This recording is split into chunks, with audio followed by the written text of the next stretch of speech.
Hi dears, നമ്മളിന്ന് ഉണ്ടാക്കാൻ പോകുന്നത് മാമ്പഴ പുളിശ്ശേരിയാണ് കേട്ടോ. അപ്പോൾ മാമ്പഴ പുളിശ്ശേരി കഴിക്കാൻ വേണ്ടിയിട്ട് ഭയങ്കര ആഗ്രഹം. നാടൻ മാങ്ങ കിട്ടാനില്ല. സോ നമ്മൾ ഉള്ള മാങ്ങ വെച്ചിട്ട് നല്ല പഴുത്ത മാങ്ങ നോക്കിയെടുത്തു. എന്നിട്ട് ഒരു പാത്രത്തിലേക്ക് ചേർത്ത് കൊടുത്തിട്ടുണ്ട്. 2 പച്ചമുളക് നെടുകെ കീറിയതും, ആവശ്യത്തിനുള്ള ഉപ്പ്, ഒരു പിഞ്ച് മഞ്ഞൾപ്പൊടി, 1/2 ടേബിൾ സ്പൂൺ മുളക് പൊടി ഇത്രയും ചേർത്ത് കൊടുക്കാം.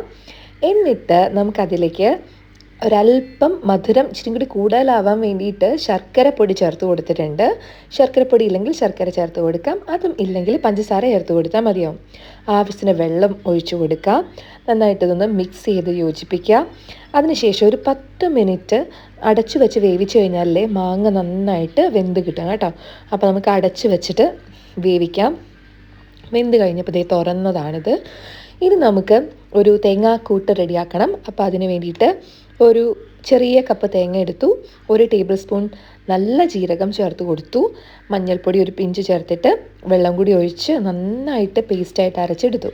അത് നമ്മുടെ ഈ ഒരു മാങ്ങ മിക്സിലേക്ക് ചേർത്ത് കൊടുത്തിട്ടുണ്ട് കേട്ടോ. നല്ല മണമാണ് ഈ മാങ്ങയുടെ ആ മിക്സിന്. അതിനുശേഷം ജാറിലേക്ക് ഒരു അല്പം വെള്ളം കൂടി ഒഴിച്ചിട്ട് ഇതേപോലെ അങ്ങ് ചേർത്ത് കൊടുത്തിട്ടുണ്ട്.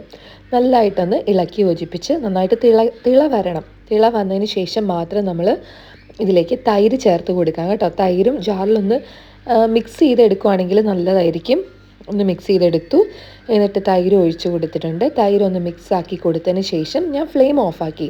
കാരണം ഇരുമ്പ് ചീനച്ചട്ടിയല്ലേ ഞാൻ ഉപയോഗിക്കണേ. അപ്പം അതുപോലെ ചൂട് നിലനിൽക്കുന്ന പാത്രമൊക്കെ ആണെങ്കിൽ അപ്പം തന്നെ ഓഫാക്കാം. നമുക്ക് ഈ ഒരു തൈരിന് ഒത്തിരി ചൂടാക്കാൻ പാടില്ലല്ലോ, ചെറിയ ചൂട് കിട്ടിയാൽ മതി. അപ്പോൾ ഓഫാക്കിയിട്ട് ഞാനത് വേറൊരു പാത്രത്തിലേക്ക് മാറ്റി വയ്ക്കുകയാണ് ചെയ്യാറ്.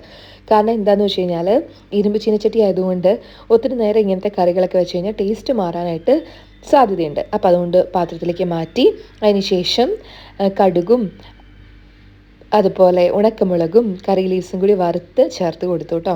അപ്പം അടിപൊളി മണവും രുചിയും ഒക്കെയുള്ള നമ്മുടെ മാമ്പഴ കൂട്ടാൻ ഇവിടെ റെഡി ആയിട്ടുണ്ട്. ഏത് മാങ്ങ വെച്ച് ചെയ്താലും നല്ല ടേസ്റ്റ് തന്നെയാണ് കേട്ടോ. ഒരു അരമണിക്കൂർ കഴിഞ്ഞ് കഴിച്ചാൽ സൂപ്പറാണ്. തീർച്ചയായിട്ടും ട്രൈ നോക്കിയിട്ട് അഭിപ്രായം പറയാം.